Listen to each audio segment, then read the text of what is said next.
Hey, welcome to World Entertainment, and alright, Alien Earth, episode 8, the final episode is here, and what an absolute pile of garbage it is. Which is quite fitting to top off a show that's been nothing but an absolute disaster. And Noah Hawley can say whatever the hell he wants about, oh, we don't want it to be a pet, and we don't want this and that, and it's exactly what he gave us. Yes, Wendy can absolutely 100% communicate with xenomorphs. Yes, the xenomorph is now a bloody pet. And not just is it a pet, the little one ends up coming out at the end with it to be another pet. And it's just a joke. Wendy is also now Jesus. She is God to the world, literally, because she can control the xenomorphs. She can control all the computers. She can control other synthetics. Yeah, she is literally God. Also, the villain. This was a villain origin story. That's what this is. Her whole humanity and everything, it's gone. There is no humanity left in her whatsoever. Remember the redheaded girl got shot and seemingly killed last episode? Yeah, she's fine. Like, literally fine. It's not even a mark on her. She was literally shot with bullets. We saw the holes. We saw the white blood coming out. There's not even a mark on her. She's wearing the exact same clothes she was in the last episode. No bullet holes. No marks. Nothing. Do they even bring it up? Hey, how is she still here? Hey, how are you after your ordeal? Hey, where's the bullet hole? Nope. Nope. Never mentioned. Not once is it ever mentioned. Weird, right? Crazy. By the way, did she actually kill Tia Celis the way it seemed it would be, that we see her pounding down in the trailers in a cell and we see the blood? No, she is in a cell, but it's not Tia Celis, it's a security guard. We will get to it because it's ridiculous how the whole thing plays out. So the episode opens with the kids in a holding cell while we're hearing a narration from, everybody calls him Evil Alfred, the guy from The Young Ones. He's meant to be actually talking to Boy Cavalier, but it's also kind of giving us, the audience, the information as to what's happening. And it's ridiculous. They're in a cell that we are also told can't actually hold these synthetics, that it's not designed to do that. So it will only hold them as long as they want to actually stay in the cell. Yeah, so the kids could essentially break out of the cell at any stage they want to, but they don't seem to want to. This is also when Wendy just randomly fully takes control of computers, and she's flipping through scenes and stuff on computer screens, and you're like, why don't you just open the door? That does come, and it comes for a ridiculous reason, but she's just flicking through computers. Then she starts shutting down things in the facility, turning lights off, turning computer screens off, reactivating computer screens, all this crap. And I love how bulletproof characters that they need to live truly are, but they put them in situations where they shouldn't be. Because we get the female scientist whose name is Dame Sylvia. She's walking up to the graves of the kids to put the flowers down. And she's looking at Wendy's and she says something, I can't remember what she says. But as she's walking up to it, we can see the xenomorph hunting her in the tree line. And she puts the flower down, she's talking to Wendy's grave, and she turns around, there's the xenomorph right in front of her. Yeah. Does this thing just rip her to shreds like it's been doing to every single other person? No, much like Joe, it just stared at her until the security people come up and shoot it in the head. But don't worry, folks, because the xenomorph is now bulletproof. Because this thing gets shot in the head and nothing happens to it except it just runs away. And the security team that find Dame Sylvia is the security team that are friends with Joe, the black girl, and the other guy and stuff. Which, by the way, why are they security when they were a search and rescue team? I don't understand. But what did he did he shoot it with a bullet? It would appear so, but it bounced off the xenomorph. It's like, okay. By the way, I said the opening was the kids in the cage and the narration. Not quite. The opening is actually, we get to see low sperm count again, dead on the beach, with a crab eating him. And then the xenomorph comes over and looks at him, and the crab stands up and starts clipping its claws at the xenomorph. And that's not the last time we see low sperm count. Yeah. But the kids are in the cell. Now, the trailer makes it out that Morrow is in the cell with them. He's not. He's in a different cell in a different area with Joe. And how did they put a cyborg with a Swiss Army arm into a cell and hold him there? They put this weird metal cover over his arm. That's it. That's all they did. But Wendy uses her now god powers to open the door to their cell, to which a security guard walks past and he jumps out and knocks him out. And this is hilarious. Joe says he's going to find the kids to get off the island. Morrow says, you better find all the kids because I'm going to burn this place to the ground. The security guard has the pulse rifle, which, by the way, makes no sense why Prodigy would have the pulse rifles that are clearly Weyland-Yutani weapons, and the handgun. What do you think Morrow takes? Yeah, you've already guessed it. Leaves the actual big gun and takes the handgun. Now, while all this is happening, we do have Boy Cavalier talking to the sheep, wanting to have a conversation with the sheep. Wants to put it in the security guard in front of him, then tells him, actually, you go find Adam. I think Adam must be the synthetic, or the evil Alfred, because I don't recall hearing the name Adam throughout this show. But the security guy leaves and he says to the sheep, like, yeah, I think I'll put you in someone a bit weaker. Okay. So the team brings Dame Sylvia back to her room. They're like, okay, you stay here while we go and do things. And then Wendy fucks around with the computer screens and has her as a kid playing where she's like, we're going to be safe, aren't we? And all this crap. And Sylvia starts kind of losing it a bit. Wendy's just turning off computers. She's turning off communications. By the way, we've been told that, like, Weyland-Yutani ships are on their way and that they've blocked transmissions from their satellites, from the Prodigy satellites. So basically, they're isolated. The island is cut off from everybody, even though they're still talking about evacuation plans.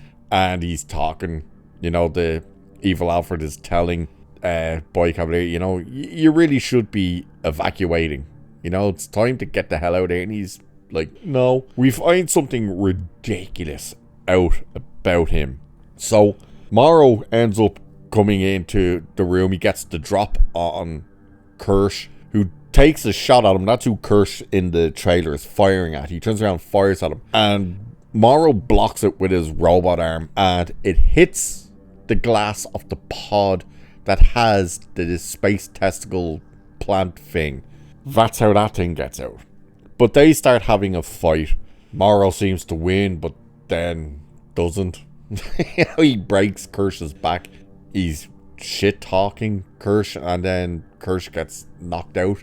And all this crap. It's just... not Kirsch, sorry. Morrow gets knocked out. You're just like, what the fuck is going on? It gets ridiculous. So the pod escapes. The security team come in. Wendy and the kids are still sitting in the cell. By the way, the majority of the episode with them is them sitting in a cell. But they're now talking like, you know, the jealous girl of Wendy, she keeps saying, I'm his favourite. Why am I in the cell? And the redheaded one's like, because you ratted us out. The two boys are like, you didn't rat us out, did you? She's like, I didn't even know what you did. So Boy Cavalier comes walking up with the security dude, right? And he starts talking to them. He's like, how about a story? And Wendy opens the cell door. Now, this is what's hilarious. He opens the cell door. Does the security guard that's meant to be, you know, bodyguard, basically, to Boy Cavalier, does he react? Does he pull out a gun? Does he push him back around? No, he just stands there. He doesn't even blink. He literally stood there and was like, wow, dude, you're a great security guard. This synthetic child just opened the door to the cell that they could easily get to Boy Cavalier, and you haven't moved. But they're standing there. He starts telling them a story, and this is when you find out just how stupid this character is. He's telling them the story of his young life. He essentially confirms that he killed his father, and then a synthetic became his daddy. Have you already guessed who the synthetic who became his new daddy is? Yeah, of course you have, because we're more intelligent than the writers of this shit. Of course it's Evil Alfred. But the black kid, the one who seems to continue, and the only one who continues to act like a child, says, you killed your own father. And here's the thing, he gives an age to when his father died. They've confirmed that Boy Cavalier was a 6-year-old child when he murdered his father. Yeah, 6 years of age, and he murdered his father. Wow. So Wendy and all jump down and pretty much confront Boy Cavalier. The security guard finally does something. Red-headed girl murders him. That's who we see in the original trailer, who she's pounding down on. It wasn't TSL, it was this security guard. She beats him to death. She tells Cavalier, or Wendy says to Cavalier, you know, run. He goes running. By the way, the xenomorph at this stage is running rampant. It's running everywhere. She's still communicating with it from what seems to be massive distances, and it's like just prowling. And while this thing is, once again, much like when we were on the ship in the flashback where the xenomorph was out and people were just randomly walking around doing their daily shit, same thing. They're all just wandering around knowing that this xenomorph isn't just out there, that it's ripping people a new one. It's like, wow. But he goes running off. Why she lets him run off, don't know. Oh, and at this stage, Joe is in Wendy's room, and yeah, Evil Alfred is there and says, hey, Boy Cavalier has an offer for you and your sister that I think you'll really like. Follow me, we'll go and see him. Obviously, it's Joe that they want to put Celis in. He brings him to the room, says, Joe's like, I'm not leaving without my sister. He goes, you'll really like what his offer is. I'll leave you to it. Joe walks into the room, and the sheep isn't in the container, and you can instantly go, oh, Joe's gonna hide in that. Sure enough, turns around, there's the sheep. Celis jumps out of its eye, launches, well, Joe jumps into the cell, shuts it. It's trying to get in. It comes through the little food hatch. He jumps out of the cell, and the thing gets the shit knocked out of him by Wendy and the other guy and stuff. But it's fine. You think it's dead. It's not. It's grand. It leaves. But before we get back to that part, when Wendy told Boy Cavalier to run, she does say, okay, Nibs is the red-headed one. You go find Dame Sylvia. You two, the two boys, you go and get Morrow and Kurt and the curly-headed fuck, whatever she's called, the jealous one. What is it she tells her to do again? Go find someone. I can't remember who it was or something. And the one's like, that's not my name. My name is, I think she said like Jenny or something. I can't remember what her actual name is, not the synthetic name. And they're like, what about Boy Cavalier? Or sorry, she doesn't say that to them. So she goes, Wendy goes, finds Joe about to be galloped by Celis. She beats the shit out of Celis. You think it's dead, it's not. Then the Evil Alfred comes in, and this is when you get confirmed that he's a synthetic. That she goes to hit him, and he just throws her across the room. Then he's like, see, this is why I said this was a bad idea, you know, giving kids immortality. And he goes, infinite, are we there yet? And all this crap. And he's about to fight her, but she sees Celis is about to get on an unconscious Joe, so she jumps across past him and punts Celis across the room. Joe wakes up and she swings around assisting the synthetic Evil Alfred's about to hit her, and she turns around and goes, stop, and he freezes. Now this is where you find out she has control of synthetic. Anything that is run by machines or anything, she can control. She's now fully Jesus. Joe wakes up, you see Celis escaping down a hole or something. He says like, they have a conversation about, she's like, I'm not a kid, but I'm not a grown up. I don't know what I am. I'm not Wendy, but I'm not Marcy. I don't know what I am, blah, blah, blah. And, you know, she's questioning Joe, like, you know, why did you shoot Nibs? And he's like, I had no choice. And she goes, you chose them over us and all this shit. And, of course, he's still got to be on their side and blah, blah, blah. And he's like, hey, what about Boy? And she goes, don't worry, I have somebody looking for him. It's the Xenomorph. She has the Xenomorph hunting for Boy Cavalier.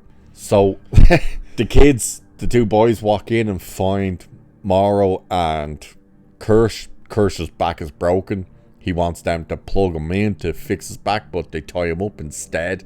Morrow wakes up to look at the little Indian kid and goes, just so you know, I never hurt your mother. He knocks him out. He gets half this episode being knocked out. Then we finally get to see what the pod thing does. So the security team, aka the search and rescue team with the black girl and the other dude, who, by the way, remember how throughout the whole things with her, she seemed to be the one that was in command? All of a sudden, she's not in command. The guy is. Like, he's giving the orders. It's like, okay. But they walk into a room. Now, this is ridiculous. They walk into the room. They're looking around. They're in the lab. And you can see the pod on the wall behind the dude. You see it in the trailer and it moves. It's the big winged thing. That is the pod. The black bitch, for some reason, walks all the way over to the cell that has the dead Xenomorph in it. The one that Wendy decapitated. You're in a lab where all these things are. And what does she do? Oh, I'm just going to open the door to have a look at it. It's like, why would you do that? Either way, she opens it. You see the weird long snake thing that comes out of the pod coming to the back of her head, but it vanishes as she turns around. But then drips fall on her and she looks up and it eats her. It gets her. Now remember, this is the bitch who didn't want to leave the island because the pay was good. Now, by the way, she's all for leaving the island. She doesn't want to die there. And her reason for staying there was, as long as she knew where the monsters was, she was happy. She clearly ain't happy now, but this thing's eating her. She kills fucking half the team, because when this thing starts eating her, she starts shooting her gun and kills two of her own team. Not the main guy, who we obviously, you know, the plot needs him to survive, but he watches her getting devoured by this thing and he runs away, and that's it. That's all we got to see in the pod. We got to see it crawl on a wall and lift someone up. It just like covers you and pulls you up, and you just see bits of blood dropping out, and then they die, and we don't actually see what it does. That's it. That's all it did. It's like, wow. 8 episodes we waited for that. That was it. That's all it did. Wow.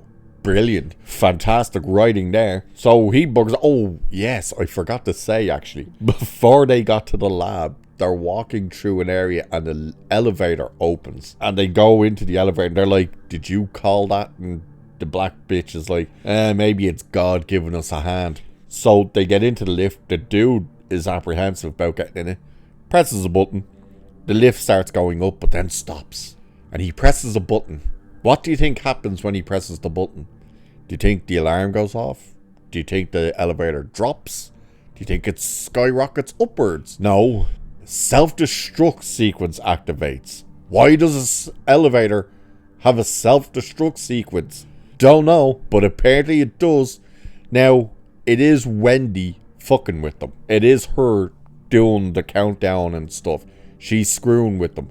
But to screw with them, that would have to mean that this elevator has a self-destruct sequence. It's like, that's retarded. I forgot to say that part because it was just like, it's so stupid. Then other things are just kind of happening. We see Nibs catching, what's her name? Dame Sylvia, all that stuff. And then we get to, they have Morrow, Kirsch, Boy Cavalier, Dame Sylvia, and Evil Alfred all in the cell that they were in.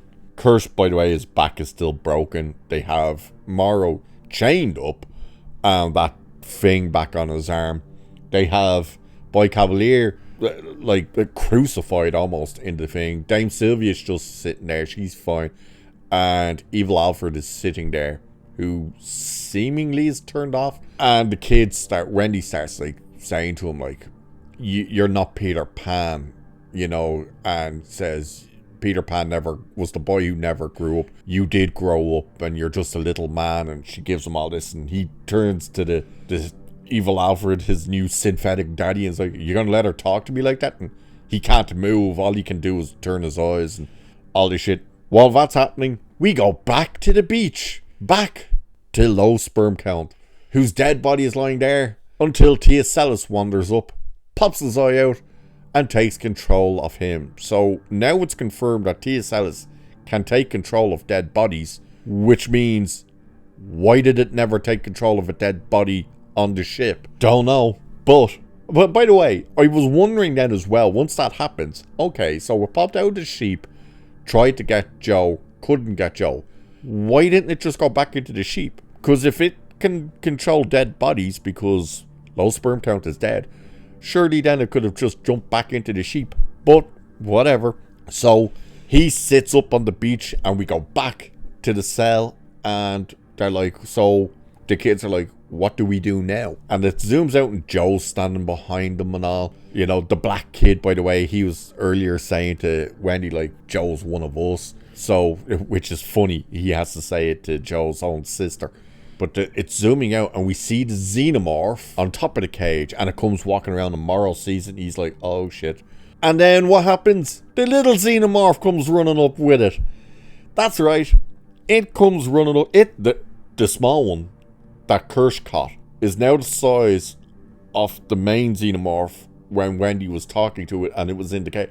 This thing still hasn't grown in this entire space of time like the other ones, but it runs up in between under the chest of the big one. So now the two of them are like, hi, we're here to play with you. And Wendy says, now we rule. That's the end of the episode. That's right. That's the end of the episode. There's no post-credit scenes. There's no mid-credit scenes. They didn't nuke the island. It ends with all the grown-ups tied up in a cell with not one but now two xenomorphs that are pets. Wendy and Joe and all the kids standing there saying, we're about to rule the world, as she is Jesus, now that she can control synthetics, anything with a machine in it, computers, cameras, everything, and not one but now two xenomorphs. And Weyland Yutani are on their way. We see their ships coming into the island, and the way they shot that scene looked like the attack in Avatar when all the human ships were flying through the island areas. Remember that? That's what it looked like, and it was like, that's where it ends. There's so much more to still cover, and that's where you ended it, with them saying, we're going to rule, and a Pearl Jam song kicks in, and that's the end of the show.